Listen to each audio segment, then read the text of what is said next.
Hey y'all, welcome to my channel. If you're new here, my name is Samantha Leighanne and I talk about books. So today we're going to be talking about the worst / most disappointing books that I read all year. As always, if these are my opinion, you know, if you like these books, that's cool, but don't come after me because they didn't work for me.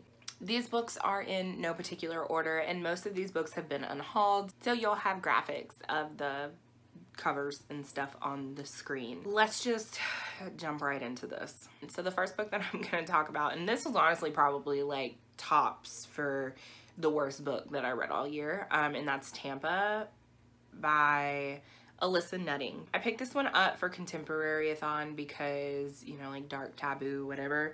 And oh boy, was it dark and taboo. Basically, the story is about a young woman who literally becomes a teacher so that she can have like a sexual relationship with like a 14-year-old boy. And it's just really gross. It's really graphic in a way that it doesn't need to be. And I read the first half of the book and then I skimmed the second half because I really just wanted to see how it ended.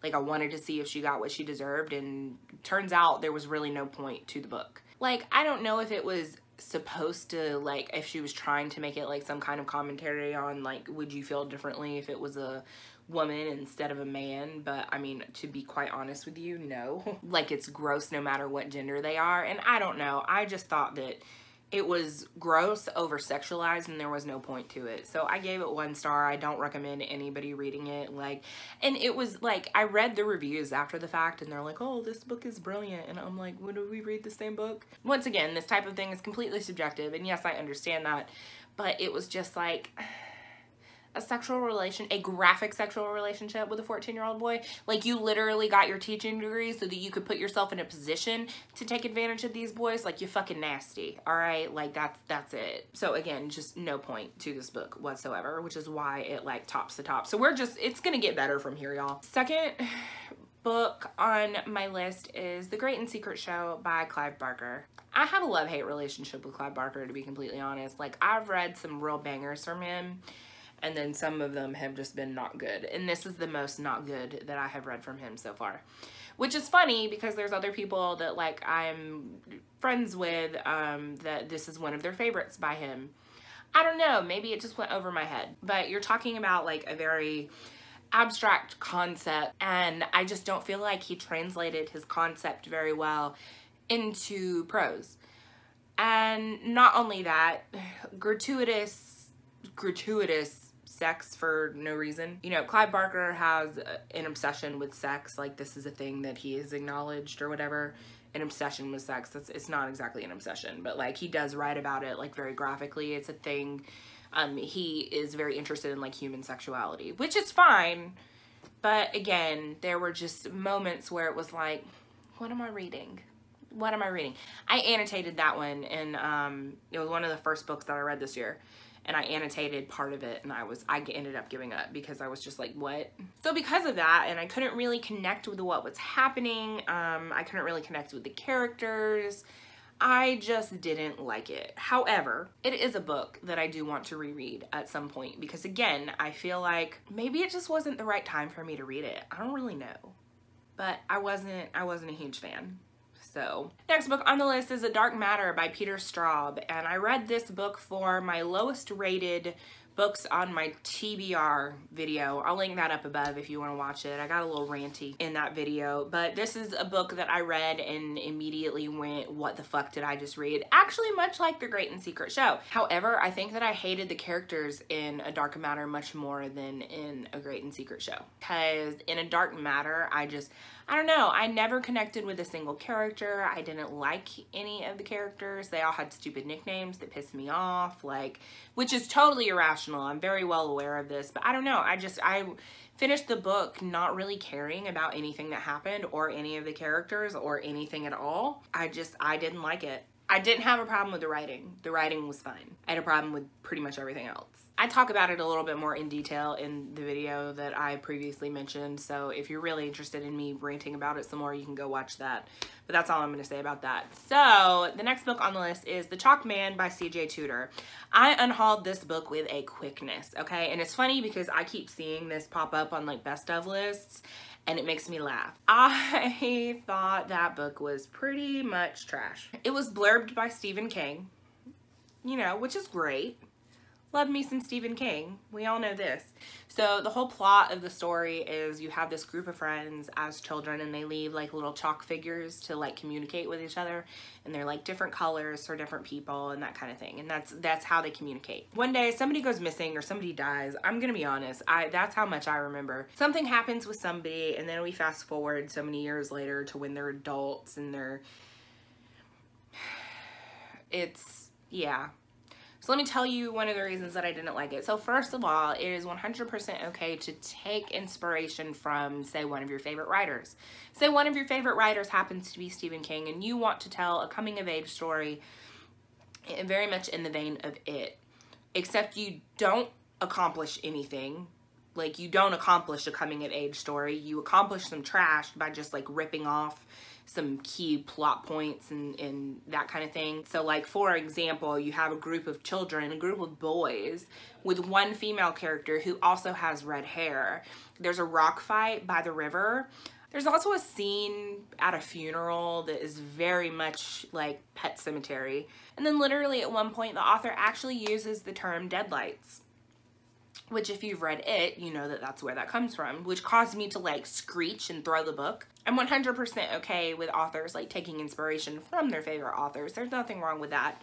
But this was just a little bit too overt and a little bit too obvious, and it just didn't work. Not to mention that I just didn't feel like the plot worked. I didn't have any connection with the characters or anything like that. And overall, I just didn't enjoy the book whatsoever. So that's how I felt about that. Next book is After Alice by Gregory Maguire. So Gregory Maguire is the author of the Wicked series, which I have read the first book of, and I have the other ones, and I did really enjoy that. I also really enjoy the story of Alice in Wonderland, so I was like, oh, okay, well, I'm interested to see where he takes this.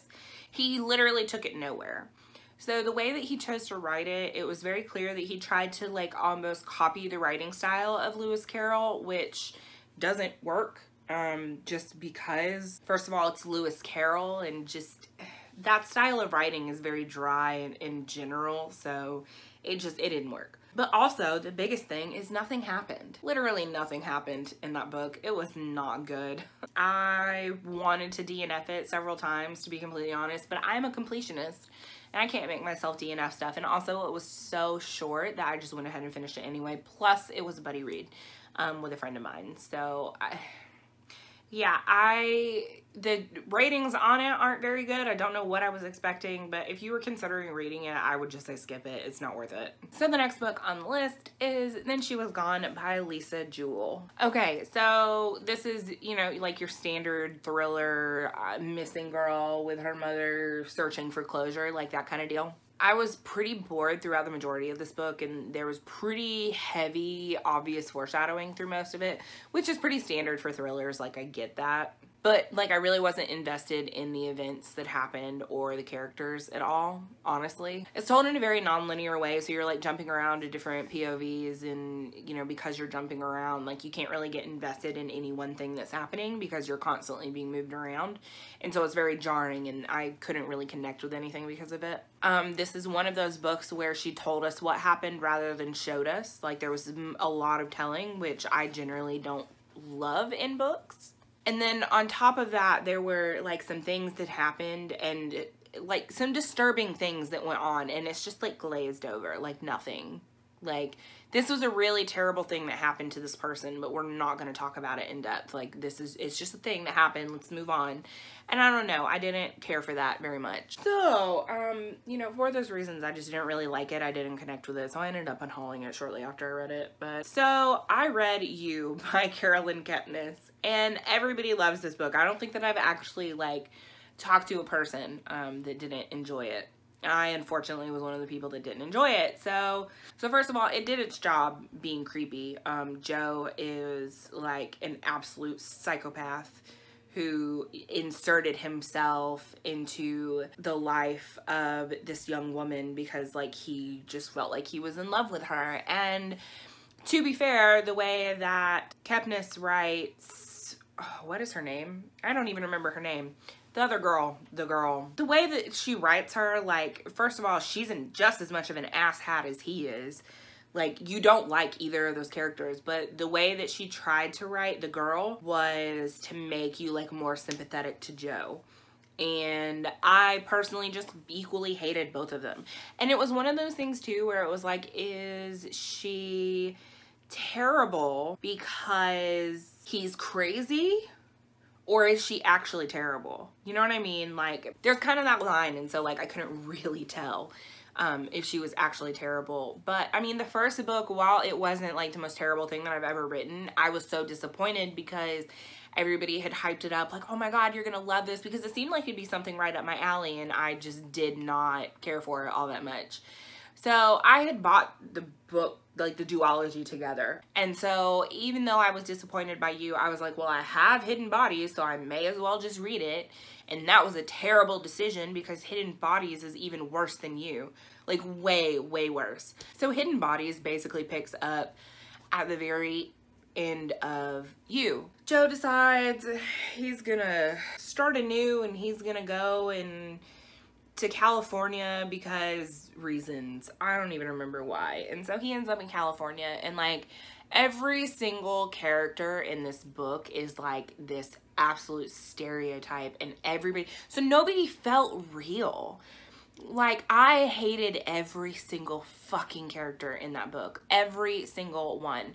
And so it just made me hate the story all the more. It was not good. I absolutely hated it. And then the way it ended was just like, what is this? But I guess she's writing another book about Joe. And I don't know where else she can go with this character, but what the fuck do I know? So another disappointing book that I read this year is The Martian by Andy Weir. And this is another book that's like universally loved, and I just didn't connect with it. So you have Mark Watney, who is on a mission to Mars, and shit goes down and his crew leaves without him. And so he's stranded on Mars by himself, and he's got to figure out how to survive, right? So it's alternatingly told from like Mark's perspective, like a diary journal type thing, and then like what's going on Earth, and they're, you know, like trying to get him back home. And first of all, I listened to the audiobook, and the audiobook was fine. I enjoyed the narrator, and I did enjoy like Mark Watney's character and like his voice, but I just couldn't really get invested in the story because you would have these things that would happen, and it's like, oh shit, this thing is about to happen, and I don't know if we're gonna make it. Oh, miraculously, let me throw a bunch of science at you and we fix the problem.